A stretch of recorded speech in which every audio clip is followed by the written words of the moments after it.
maksud saya ini fikih ya. Fikih itu wilayahnya, makanya jadi ahli fikih itu susah-susah gampang. Jangan hanya berpikir protes dengan ketentuan fikih, mengkaji yang sebanyak-banyaknya itu tadi. Misalnya Anda seorang supir permanen, supir bis terutama, kalau truk kan bisa liha-liha, kalau bis kan ada deadline-nya ya waktu. Seperti bis jurusan Surabaya Semarang, saya kan sering naik bis jurusan Surabaya Semarang. Kadang-kadang supirnya melihat saya tanya, Gus saya ini supir, saya ini Ramadan itu gimana ya? Ya saya sudah ngerti setengah nakal, dan senengnya dijawab rasa poso ya saya tahu ya. Tapi masalahnya secara fikih kalau kamu mengatakan kamu harus puasa terus, kamu melanggar konstitusi ilmu. Memang musafir punya diskon? Boleh? Tidak puasa. Pertanyaannya, bayarnya kapan? Wong Syawal ya nyupir lagi, Dzulqa'dah nyupir lagi, nanti sampai Ramadan ya. Nah terus, ya pas kamu cuti, biasanya cutinya pas sakit, boleh diskon lagi karena sakit. Coba. Nah, andai kan Anda jadi ahli fikih milik zaman. Lo kalau orangnya soleh terus kayak ustadz-ustadz di sini kayak dosen UI kan, masa dosen UI Universitas Islam nggak Islami kan nggak mungkin. Mungkin memilih poso kan. Masalahnya ini kan hukum untuk orang kebanyakan, nggak boleh hukum musuh gak kuat. Sahur jam 3:30, ngombe vitamin pokoknya harus kuat. Itu udah hukum, itu saran. Hukum itu beda dengan saran. Hukum itu hanya berbicara musafir itu boleh store.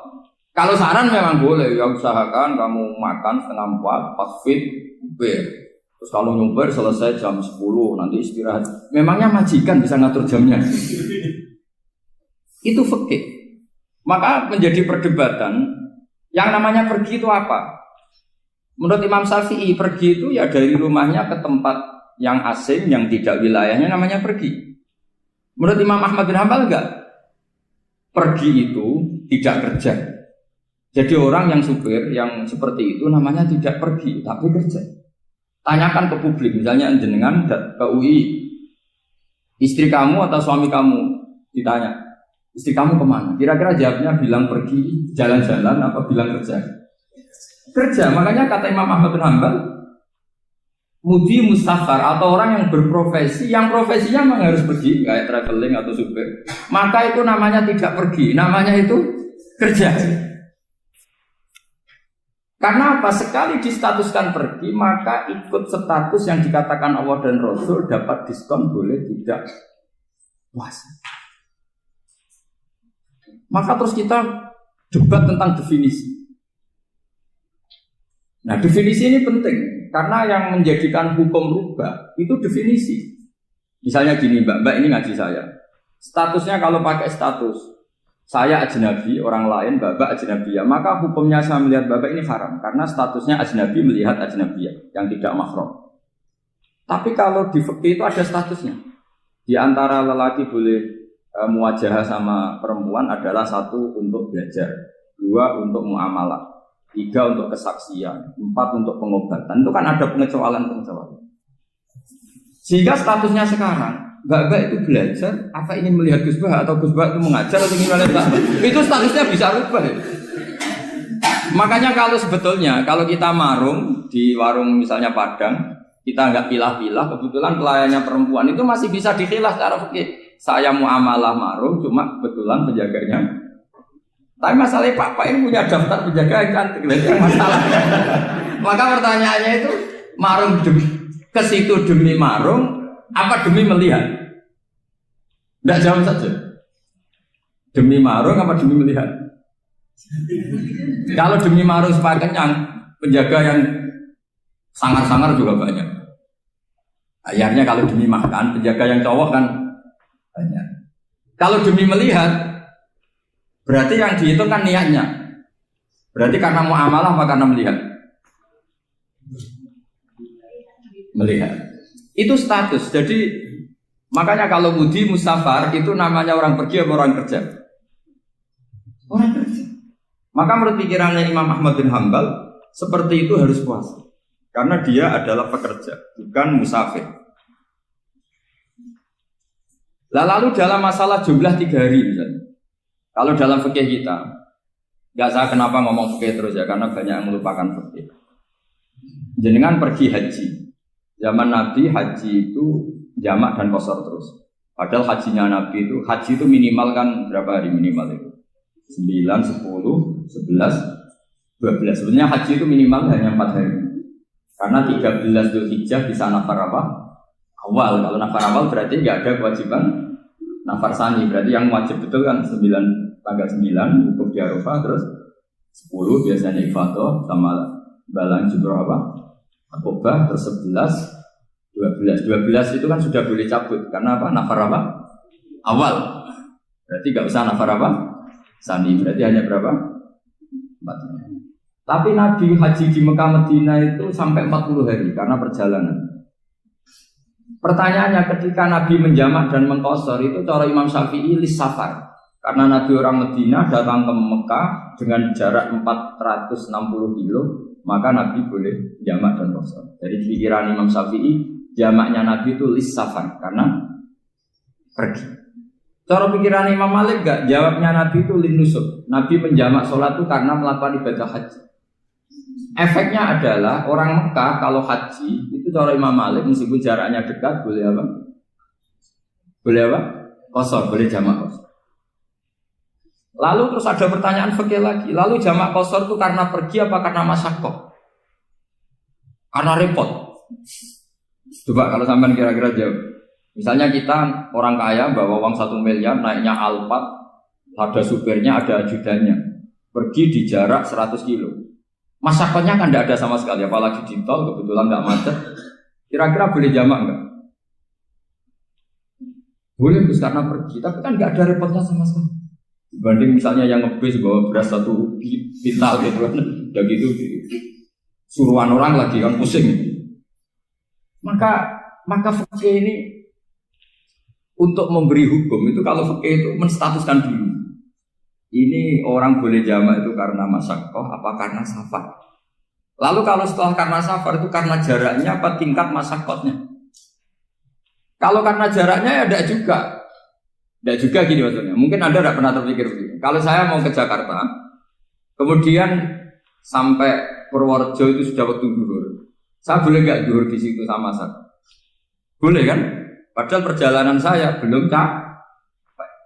Hanya nunggu boleh jamak itu setelah kita menempuh jarak itu apa menuju, sedang menuju dan niat.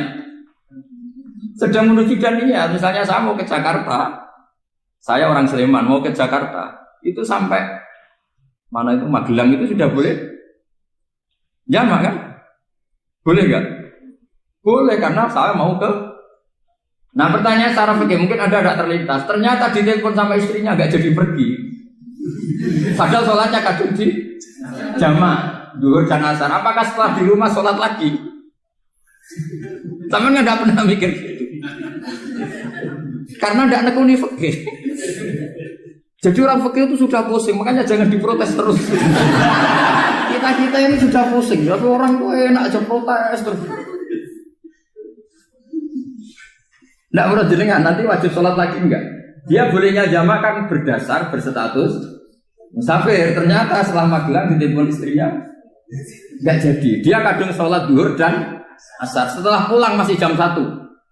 Terus ada asar, wah sholat. Kalau ada sholat lagi apa ada? Jangan saran.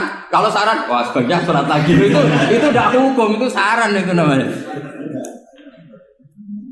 Saran dengan hukum beda. Sholat lagi pada. Loh, ketika ada jaga itu berdasar malas atau berdasar hukum? Apa?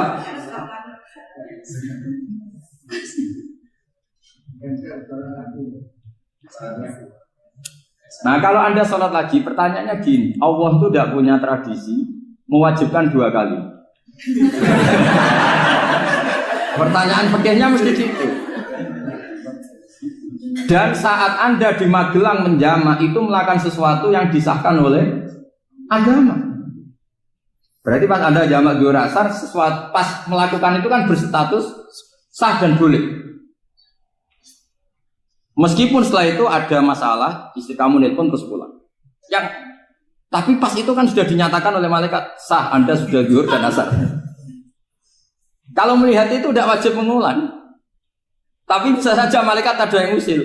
itu sah karena Anda berstatus musafir. Berhubung status Anda hilang, maka poin Anda sudah sholat juga hilang. Kamu milih fikih yang mana?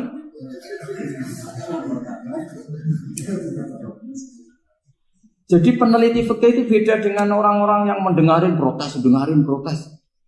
Beda karena nengkuni. Nengkuni itu beda karena ada konsekuensinya.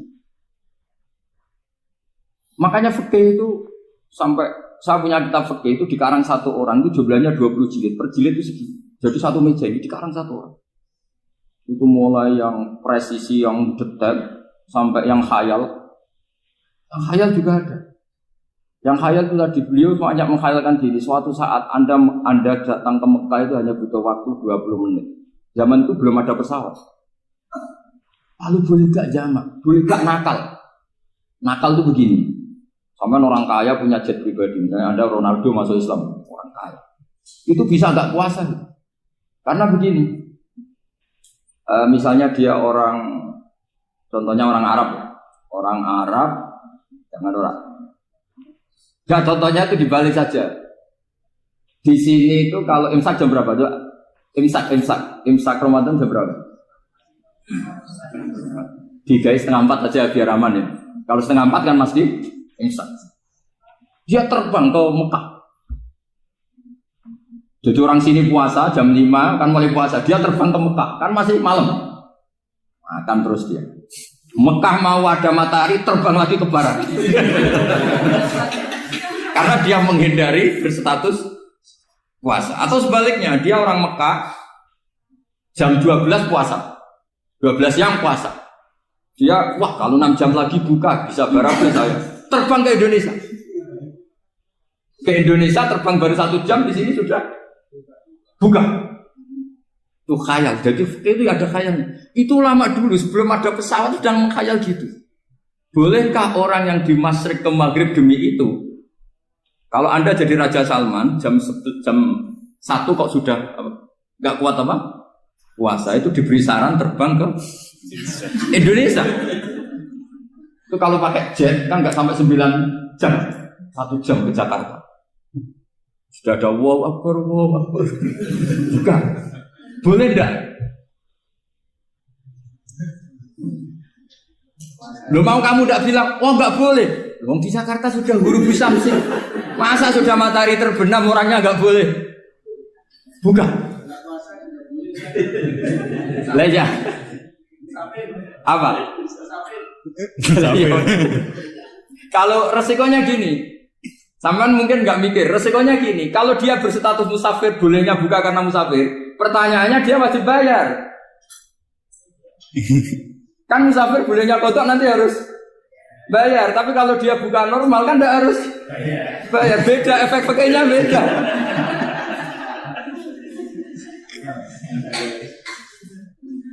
Sama jangan protes, Gus Baik gimana mau ngaji mana tidak senang. Ini kan ngajinya para dosen, para pegawai. Jadi harusnya itu jadi mufti, ngaji untuk jadi mufti. Bukan ngaji untuk mendengarkan. Jadi makanya saya mohon jangan sering protes sama ulama. Ulama sudah pusing. Karena efek-efek hukum itu tidak gampang. Kayak tadi misalnya, kalau dia boleh buka atas nama musafir, resikonya wajib bayar. Masalahnya Raja Salman ini mau enggak gitu. Dia inginnya. Maka pertanyaannya itu kitab yang milik saya tadi yang 20 jilid tadi. Ulama itu mulai dulu sudah membayangkan bagaimana kalau suatu saat ada satu kendaraan. Kenapa ulama bisa membayangkan itu? Karena ada buruk. Meskipun mereka enggak numpak buruk hanya Rasulullah, tapi kan bisa membayangkan ada toyul waktu. Waktu itu bisa dilipat. Karena ulama dulu ahli astronomi, jadi bumi itu bulatnya gini, muternya gini. Berarti suatu saat ada satu ilmu di mana orang ngambil satu posisi terus melewati toyul waktu, ngalami lintasan waktu. Mulai dulu itu sudah dibicarakan. Pertanyaannya lalu status orang ini kayak apa? Misalnya tadi orang Mekah ingin cepat buka terbang ke Indonesia. Orang Indonesia menghindari imsak, misalnya 3:30, dia belum sahur. Wah kalau saya di Indonesia ini sifatnya sahur. Wah saya tak terbang ke Mekah. Wah enak kan terbang di Mekah ternyata masih jam 8. Wah bisa makan sepuasnya jam 8 malam, maksudnya jam 20. Pan enak dia. Bar wareg balik ning Indonesia wis jam 1 siang. Jam 1 siang kalau ingin cepat buka terbang ke timur. Langsung buka. Berarti dia kira-kira puasa aja 3 jam. Tapi terus ya mungkin kalau sampean tahu kok Gus sudah repot-repot ngono tinggal turu ndelok sinetron kok buka dhewe. Itu tidak hukum, saran itu namanya apa? Kalau hukum tetap tadi yang dikatakan puasa adalah imsak mulai jam imsak sampai hurubus. Lalu pertanyaannya lagi, hurubus samsi sampai imsak itu konversi jam apa nyata-nyata hurubus samsi? Kalau yang diliwati khatul istiwa itu nyata fi'lan kalau dalam bahasa Arab fi'lan awaqiyah. Tapi kalau Anda orang kutub, saya sering kirim-kiriman surat sama mufti-mufti yang ada di Timur Tengah, di Eropa, konsultasi maksudnya. Orang kutub itu kan tidak ada matahari, tidak ada apa-apa. Jika kalau Anda baca kitab di kutub, mesti Gus Bak darani pembohong. Misalnya orang kutub ngaji saya, kamu harus subuh sebelum matahari terbit. Sekali matahari terbit, waktunya hilang. Duhur setelah matahari agak ke barat. Asar kalau matahari terbenam, hilang waktunya. Mesti mereka bisa bilang, mataharinya di mana? Maka pertanyaannya, boleh gak mengkonversi waktu untuk orang kutub? Jadi misalnya pola umum subuh jam 4:30. Berarti antara subuh dan qadha itu 1 jam setengah. Subuh sama zuhur polanya berapa berarti? Kalau 4:30 sampai jam 12 itu 6 sama 7:30. Berarti ya kira-kira habis subuh nunggu 7,5 jam baru zuhur. Nunggu 3 jam baru asar. Nunggu 3 jam baru maghrib. Berarti waktu puasa kira-kira antara jam 4 sampai jam 6. Berarti berapa jam itu? 12 sama 2 14. Oke, berarti orang kutub harus puasa 14 jam. Tidak bergantung waktu mata. Tapi ada lagi pertanyaan lucunya gini. Lalu 14 jam Gus itu dimulai dari mana? Apa asal 14 jam? Apa harus ada konsensus setarnya? Masih ada PR lagi. Menurut kamu gimana? Ada konsensus setarnya dimulai jam 4 dini hari. Apa asal jumlahnya? Imsak 14. Mikir lagi kan? Itu di Denmark itu ada satu musim di mana siang terus sampai sekian bulan. Siang terus sampai orang sana itu capek. Kenapa ada siang terus? Logikanya kan tadi bumi itu bulat-bulat. Saya juga belajar falak, belajar astronomi. Kalau tepaan kamu di sisi yang barat agak utara atau agak selatan, matahari ini nyentron terus. Sehingga bumi molak-malik ya kamu kesentron terus karena kita ini kan tepaan di katulis istiwa. Di khotul istiwa. Sebenarnya khotul istiwa itu bahasa Arab dari kata khotul istiwa. Khotun itu garis, istiwa itu tengah. Lah, Islam itu oleh Allah memang dipilih di tempat paling top yaitu Mekah. Mekah Ka'bah itu suratul ardi. Jadi sebelum ditemukan ilmu astronomi itu Nabi sudah ngendikan Al-Ka'bah suratul ardi. Ka'bah itu pusarnya bumi. Sehingga di Ka'bah itu satu-satunya area yang terbebas dari medan magnetis. Karena dari utara dan selatan benar-benar di tengah. Maka potensi jam paling akurat di dunia itu ya hanya jam yang di Mekah itu. Karena apapun akuratnya teknologi di Amerika atau Jerman, karena jam itu dari logam tetap ketarik medan magnetis, entah berapa 00, tetap kena. Misalnya jam di Jerman, lebih dekat mana kalau Jerman? Mesti ketarik medan magnetis, entah berapa kadarnya. Karena materi jam dari logam. Sementara di Mekah karena di tengah itu terbebas dari medan magnetis. Nah, sehingga yang segaris dengan Mekah kayak Indonesia itu semuanya khotul istiwa. Nah kalau khotul istiwa normal itu artinya ya 12 siang secara umum ya 12. Sehingga ulama Indonesia kalau ngaji itu lebih gampang, lebih tidak dianggap bohong. Karena ya ada terbitnya matahari, ada zawalus samsi, ada hurubus samsi. Coba kalau kitab itu Anda baca di kutub utara sama kutub selatan, murid kamu bingung semua. Ini gimana Ustadz, tidak ada matahari kok semuanya diukur pakai matahari. Lalu pertanyaannya dikonversi kan? Pertanyaannya kalau dikonversi pakai apa? Asal 14 jam, apa harus sepakat dimulai jam berapa? Milih mana? Milih sepakat. Pertanyaannya kalau sepakat, ukurannya siapa yang jadi ahlul halli wal aqdi?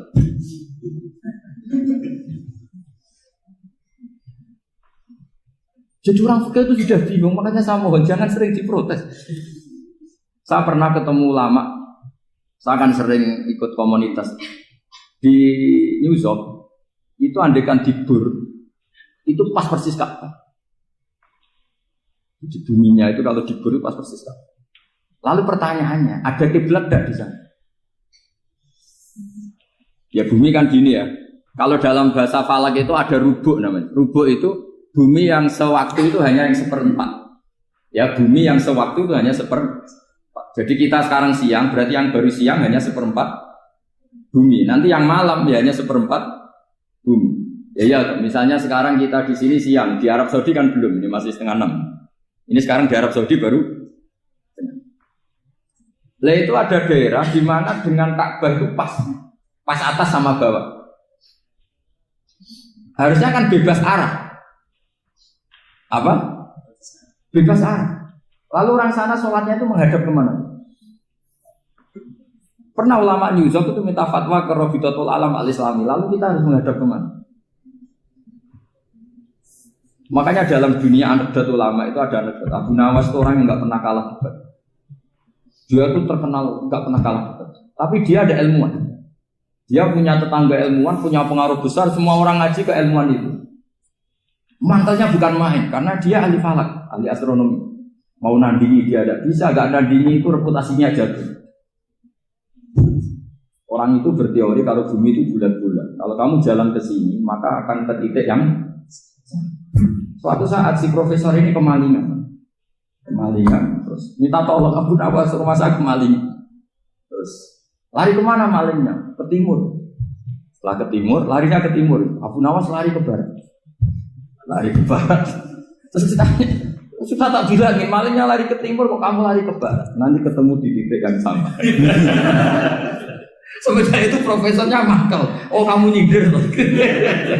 Artinya Abu Nawas gak terima. Teori Anda itu gak bisa. Secara keilmuan benar, tapi secara faktual gak boleh. Berarti kalau ada orang ngejar istrinya lari ke timur, dia harus tetap ke barat. Nanti ketemu di titik yang sama. Jadi malingnya tuh lari ke timur, Abu Nawas ngejar ke barat. Ketika ditanya profesornya, saya bilangin malingnya tuh lari ke timur, kenapa ada ke barat? Kata Anda nanti ketemu di titik sama, karena bumi bulat. Nah pertanyaannya gini, lalu kalau yang segaris itu ada arah enggak? Kayak New York tadi. Menurut kamu tetap berkiblat apa enggak usah? Loh kalau yang rubuk jelas. Loh gitu, kalau rubuk begini loh, misalnya begini, terus kamu di sini sama sini kan masih ada arah, tapi kalau sini sama sini masih butuh kiblat. Lalu sama tidak usah protes, orang fikih sudah pusing, tidak usah diprotes, karena yang dipikir itu macam-macam. Nah ya makanya ini kan, ini mengkaji ya saya mohon, ya kayak tadi ini mengkaji saya mohon, saya cukupkan sekian, sementing apa ya kita ada respeknya lah sama ulama. Jadi ulama itu susah, mikirnya susah, harus tanggung jawab di depan Allah, di dunia diprotes terus. Ya saya kira demikian. Assalamualaikum warahmatullahi wabarakatuh.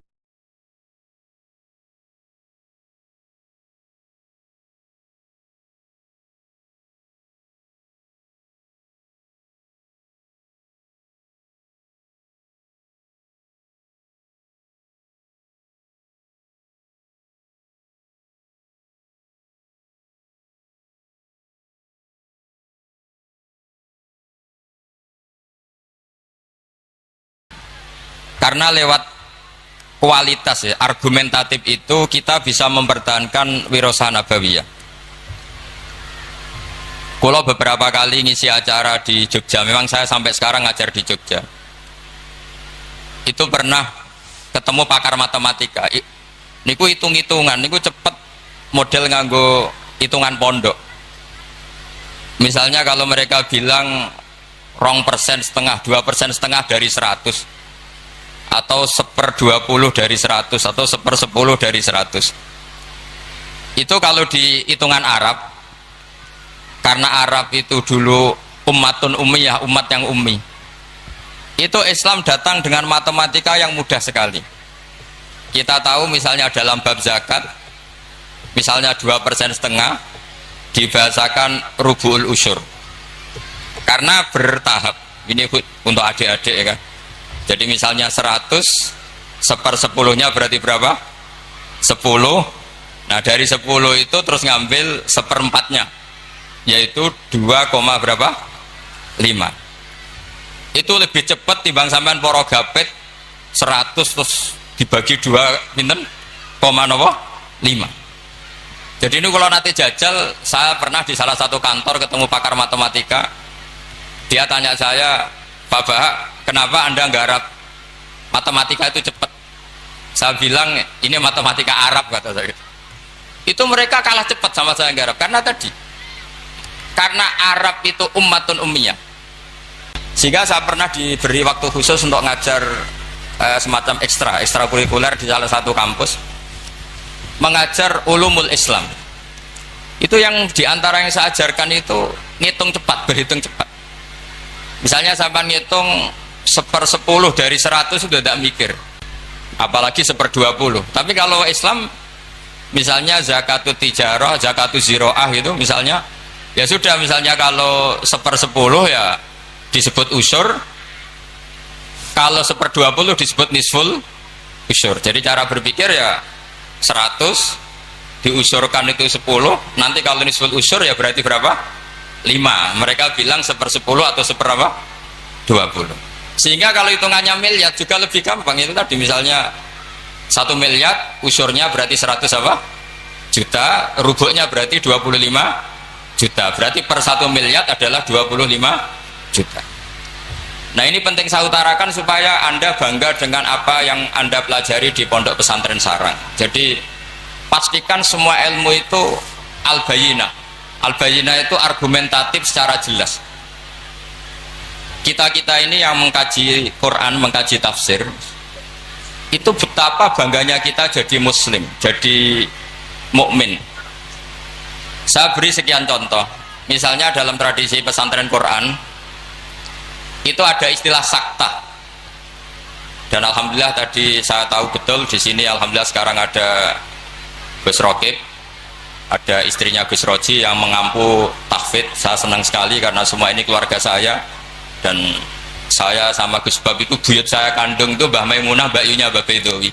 Jadi senang sekali kalau di sini juga ada tahfidz, di Pondok Anwar juga ada garwanya Gus Naji, garwanya Gus Kamil.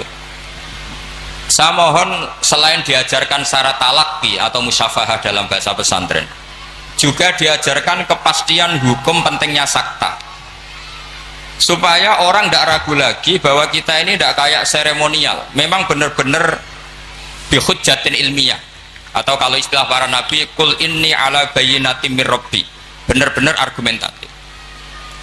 Sakta itu dimaksudkan adalah, kalau ibarat sastra itu taktek itu memotong. Jadi misalnya begini, yang paling terkenal tentu alhamdulillahilladzi anzala ala abdil kitaba wa lam yaj'al lahu iwaja. Terus disaktah qayyimah. Andai kan tidak ada sakta, maka bacanya gini, walam yaj'al, lan orang gawe sapa Allah lahu ing Quran, ora digawe iwajan ing bengkok. Qayyiman ya ora digawe jejeg. Itu kan jadi kacau. Ya Quran itu ya ndak bengkok ya ndak jejeg.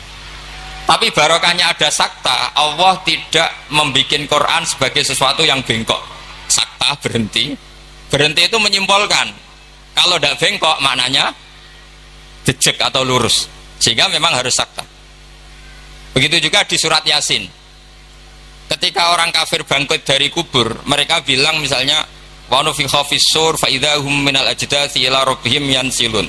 Terus qalu ya waylana man ba'atsana mim marqadina. Orang kafir ketika bangkit dari kubur, mereka tanya, man ba'atsana mim marqadina, kita yang bangkitkan siapa?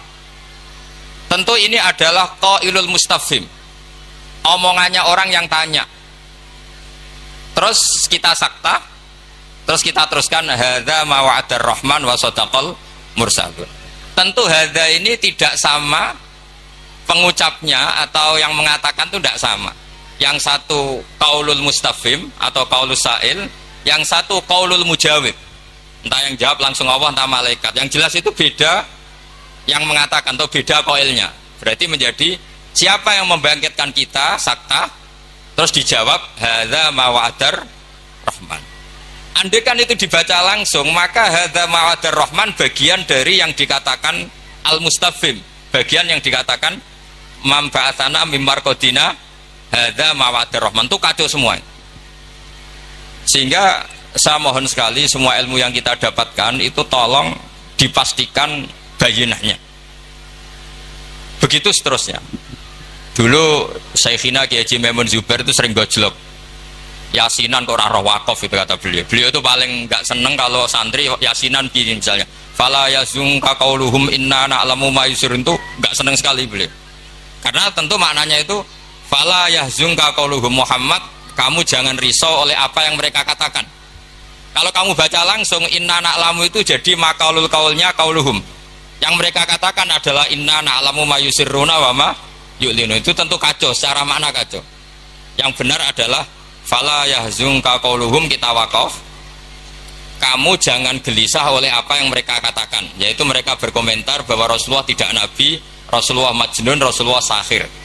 Kenapa kamu gak perlu susah? Karena inna na'lamu ma yusirruna wa ma yu'linu. Jadi inna na'lamu itu tasliyatun minallah. Allah menghibur nabinya, kamu gak usah susah Muhammad.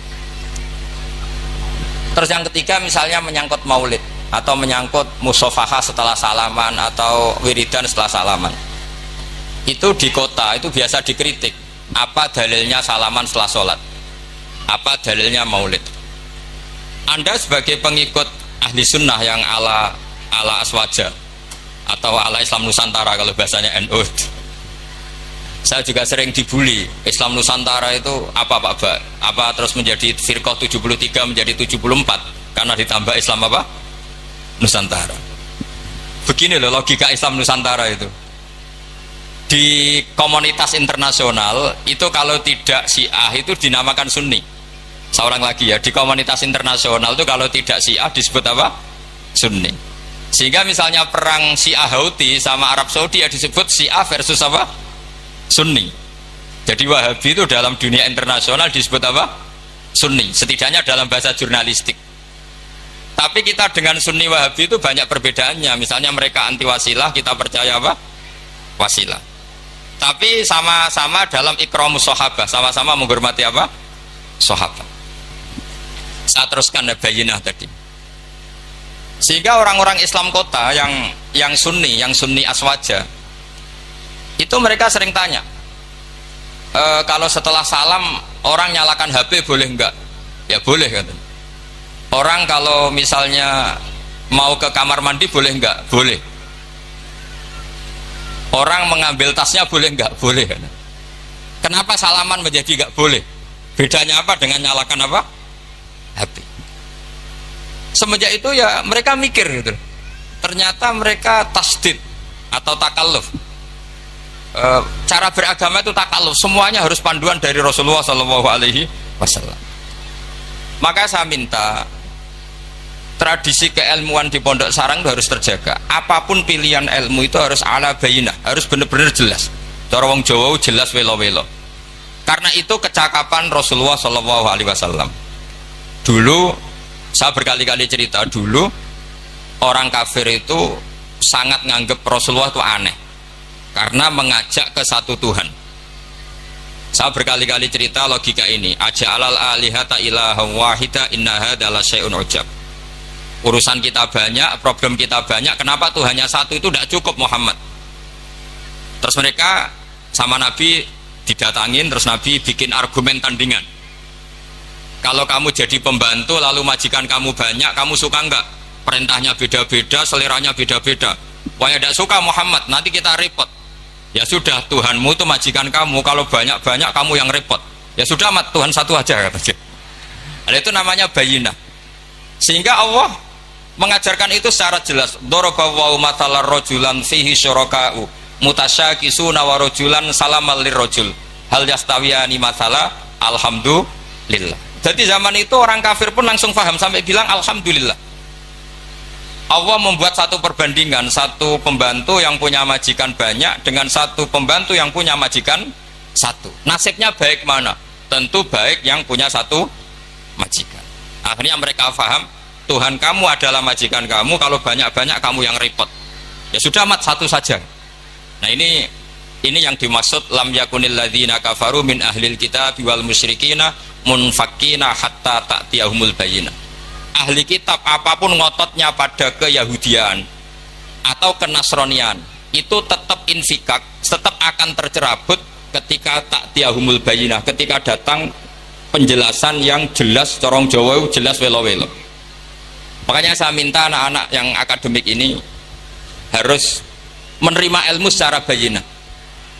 Saya masih ingat Mbah Mun itu ketika ditanya, ya jenengan damel kurikulum, moko bocah rapati iso ngaji Wahab, ngaji Mu'in.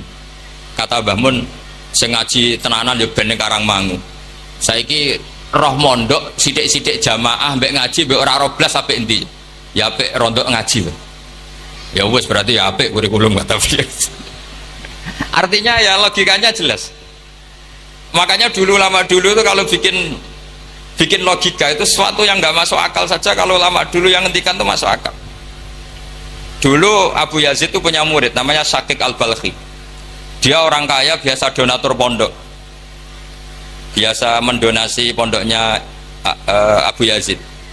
Setelah dia perjalanan dagang di satu Sahara gitu, di gurun pasir, ada burung yang patah sayapnya, patah kakinya.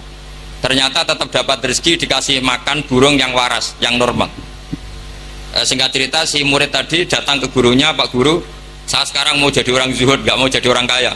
Ternyata orang paling lemah pun, makhluk paling lemah pun dapat rezeki. Terus cerita kejadian tadi. Terus sama gurunya ditertawain. Kamu mau jadi orang zuhud, orang jadi orang fakir, terus dikasih orang, di rumah orang. Iya, ternyata semua makhluk yang lemah pun dapat rezeki. Kata gurunya itu, gajel gurunya itu, 5 dala tak tabiru anta. Kenapa kamu tidak iktibar dengan bitoir, katanya dengan burung yang waras yang memberi? Pikiran kamu kok aneh? Ingin kok yang diberi? Kalau sama-sama cita-cita ya seperti burung yang memberi. Terus beliau gurunya dalil al yadul ulya khairum al yadis sufla, bahwa tangan yang di atas lebih baik tangan yang di bawah. Akhirnya murid tadi mencium gurunya terus bilang, anta ustadi, kamu benar-benar guru saya. Lah kenapa saya cerita ini? Supaya sanad ini tersambung sampai Rasulullah SAW. Misalnya guru kita Mbah Mun ikut ngurusi negara. Jika negara ini meskipun enggak negara Islam, tapi ukuran negara itu sangat Islam. Logikanya gampang. Kamu ikhlas negara ini diatur oleh orang-orang yang enggak sholat, yang narkoba, yang macam-macam. Apa lebih suka negara ini diatur oleh orang yang sholat, yang meyakini kebenaran Islam? Tentu kita milih yang meyakini kebenaran Islam. Itu bisa didapatkan kalau dipandu ulama, apa kalau dilepas ulama? Kalau dipandu ulama. Sehingga dalam kitab Minhajul Abidin diceritakan ada orang sufi yang merasa dunia sudah rusak, kemudian milih uzlah. Ketika uzlah, beliau mengalami satu kasuf ada hadis bilang, taraktum ummata Muhammadin fi aidil mubtadi'ah. Kamu enak-enak uzlah di sini, tapi membiarkan umat dipimpin orang lain yang menyesatkan. Jadi mungkin kalau kita kumpul orang itu dosa, wong ngrasani, bedolok wong wedok, macam-macam. Tapi ketika meninggalkan umat ini berarti kamu biarkan dipimpin orang lain, dan orang lain ini bisa tidak ahli sunnah, bisa orang yang sangat menyesatkan. Berarti uzlah juga punya sisi dosa. Akhirnya ulama ini kembali ke masyarakat dan menunggui masyarakat mengawal mazhab ahli sunnah wal jamaah. Jadi saya mohon adik-adik terlatih bahwa semua ilmu itu ala bayyinah. Qul inni ala bayyinatin mir rabbi. Semua nabi itu punya kemampuan menjelaskan. Itu yang disebut lam yakunil ladzina kafaru min ahlil kitab wal musyrikina munfakkina hatta ta'tiyahumul bayyinah. Nah, kemampuan menjelaskan ini harus dimiliki anak-anak santri, anak-anak Anwar 2 yang anak-anak masih belajar itu terutama harus belajar ilmu logika. Termasuk kitab kebanggaan saya itu kitab Syarah Bukhari. Beliau ketika menafsirkan hadis atau mensyarah hadis, salasun mangkunna fihi wajata halawatal iman. 3 hal ini kalau seseorang tahu atau faham maka menemukan halawatal iman, manisnya iman. Beliau mengartikan manis itu artinya enak. Enak itu nyaman.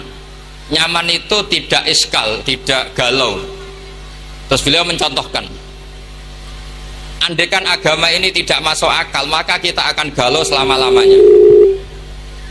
Terus beliau menyontohkan, alam ini kata Allah, saya ulang lagi ya, alam ini kata Allah itu diciptakan oleh zat yang super, yaitu kalau oleh ilmu kalam disebut wajibil wujud. Terus beliau berargumentasi cerita Islamnya Jubair bin Mut'im, berarti Mut'imnya ya, Jubair bin Mut'im bin Adi, berarti Mut'imnya. Dulu zaman Nabi itu juga sudah ada orang ateis, orang ateisme. Kalau bahasa Arab dulu itu al-mu'attilah, kalau bahasa Arab sekarang itu biasanya disebut syuyu'i. Orang-orang ateis itu nggak mau mikir, pokoknya bumi ya ono, langit ya ono, sebabnya apa ya mbah, pokoknya ono. Terus sama Islam diterangkan, lala Mut'im ini datang ke Medina sebagai negosiator Asra Badrin, tawanan Badar. Delala Rasulullah pas baca surat Wattur wa kitabim mastur fi raqim mansur. Di antara itu ada ayat am khuliqu min ghairi syai'in am humul khaliqun. Masa alam raya ini, langit bumi yang maujudat, jadi bumi ini berstatus maujudat, kemudian maujudat ini diciptakan oleh adamiyah. Jadi kalau kamu berfaham ateis, artinya hadhil maujudat khalaqahal adam, ini semua yang maujud diciptakan oleh sesuatu yang tidak wujud. Kata Ibnu Hajar al Asqalani, andaikan Islam datang seperti itu, kamu tidak bisa tidur, akal kamu tersiksa. Karena mbok kamu profesor kayak apa tidak bisa menemukan logika hadhil maujudat khalaqahal adam, bahwa maujud ini diciptakan oleh ketiadaan. Tapi Islam datang tidak seperti itu. Hadhil maujudat khalaqaha wajibul wujud. Ini maujudat diciptakan oleh zat yang wajib wujud, yaitu Allah Subhanahu wa taala. Nah, dengan berpikir seperti itu, ahlul akli nyaman. Lah nyaman ini kata Ibnu Hajar al Asqalani menjadi halawatul iman. Jadi halawatul iman itu dimulai dari bayina, satu kejelasan yang sangat argumentatif, yang kita insya Allah lanal tifitu yaminan wala simalan, sudah ada kemana-mana lagi. Nah ini yang dimaksud Allah Subhanahu wa taala, yuthabbitu walladzina amanu bil qaulits tsabiti fil hayatid dunya wa fil akhirah. Jadi logika ini mapan, sehingga kita misalnya jadi TKI sekalipun di negara Korea, di negara Uni Soviet, tetap bawa tauhid. Karena logika tauhid, logika sing sibghatullah wa man ahsanu minallahi sibghah. Logika yang dibangun oleh guru-guru kita. Zaman anak-anak sekolah di musola, zaman TPQ, TPA, semuanya dibangun bahwa di antara sifat Allah pertama adalah sifat wajibil wujud. Dengan sifat wajibil wujud, maka logika kita terbangun. Gak mungkin maujudat ini diciptakan sesuatu yang tidak ada. Pasti namanya yang ada, faktornya ya ada, bukan tidak ada. Nah itu termasuk kenyamanan berpikir. Terus ketiga, kenyamanan sosial. Agama ini mengajarkan baik sama orang tua, takdim sama guru, sayang sama anak-anak, sayang sama yang lemah. Makanya kata ulama-ulama dulu, laulam yakun ma ja'a bihi Muhammadun dinan lakana fi aqlin nasi hasanan. Kalau saja yang dibawa Muhammad tidak di atas namakan agama, itu pun menurut logika akal sesuatu yang baik. Karena agama ini hanya mengajarkan yang baik-baik saja.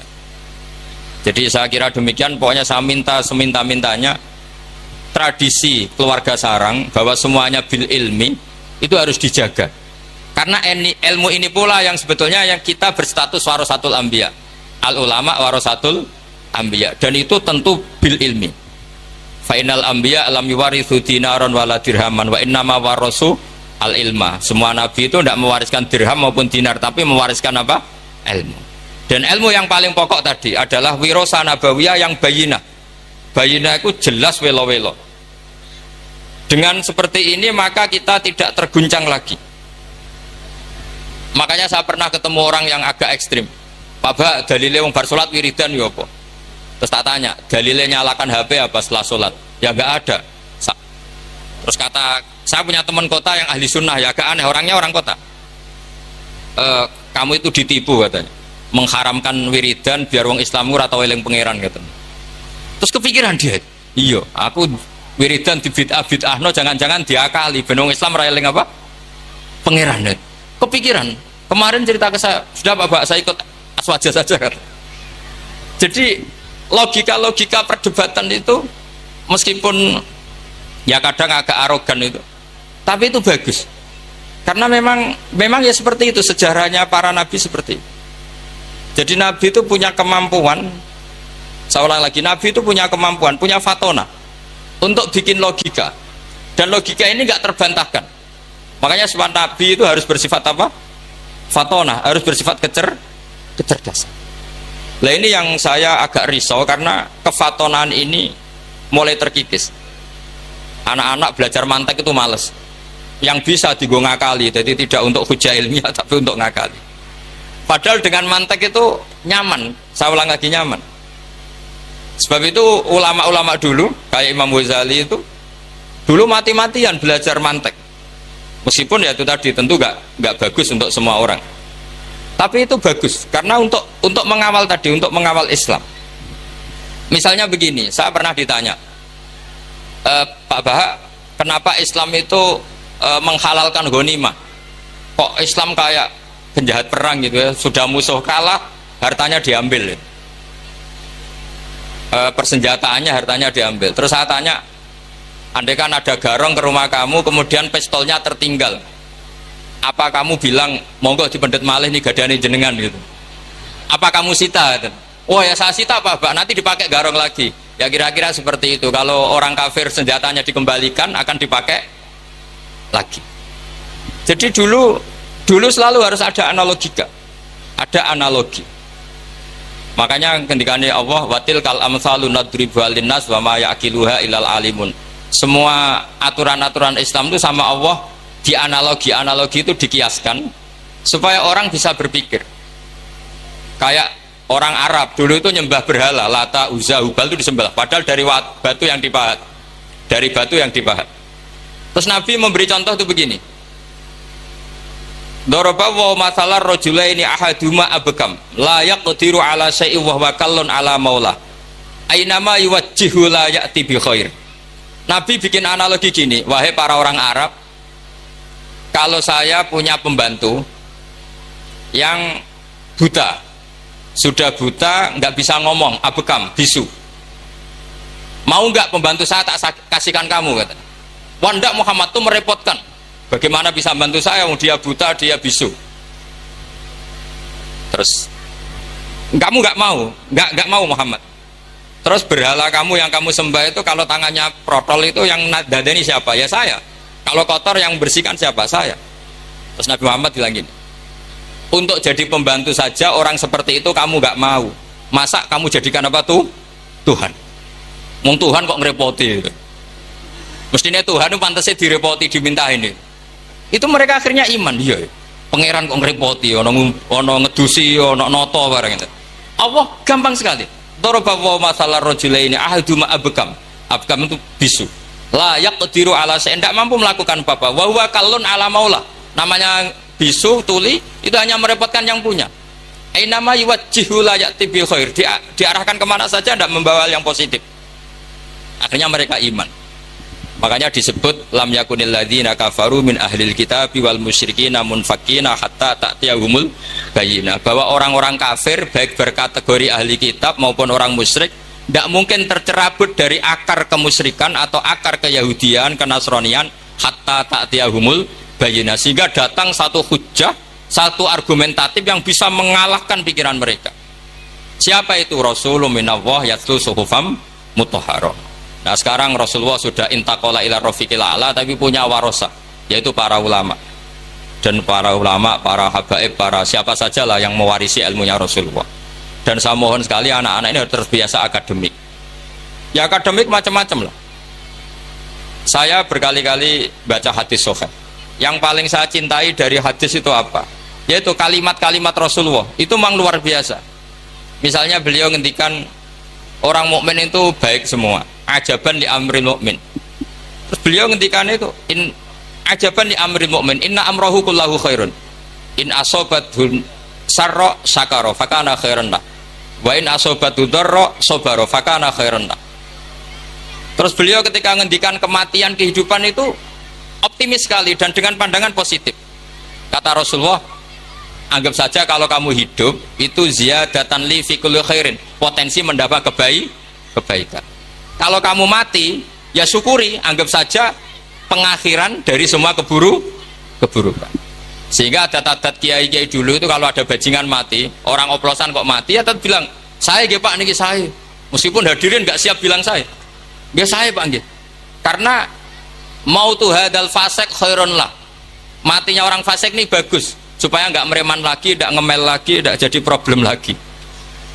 Jadi doa hidup dan mati itu seindah itu Rasulullah. Ya Allah, jika saya hidup, anggap saja ziyadatan li fi kulli khairin. Terus wal mauta rohatan li min kulli syarrin. Kematian adalah akhir dari segala apa? Keburukan. Saya ini termasuk kiai muda yang nggak pati takut mati. Artinya bukan karena saya yakin soleh, enggak. Misalnya kalau mati pikiran kalau Gusti ini akhir dari segala potensi keburukan saya. Artinya kagum saya bukan masalah takut dan berani, enggak. Keilmian Rasulullah Shallallahu Alaihi Wasallam. Betapa mudahnya Nabi melihat sesuatu itu positif. Hidup dianggap tadi ziyadatan lana fi kulli khairin. Kalau kematian anggap saja rohatan lana min kulli syarri. Jadi mudah sekali Rasulullah. Lah ini menurut saya kefatonahan yang harus diwaris kita semua. Ya, ngoten mawon. Assalamualaikum warahmatullahi wabarakatuh.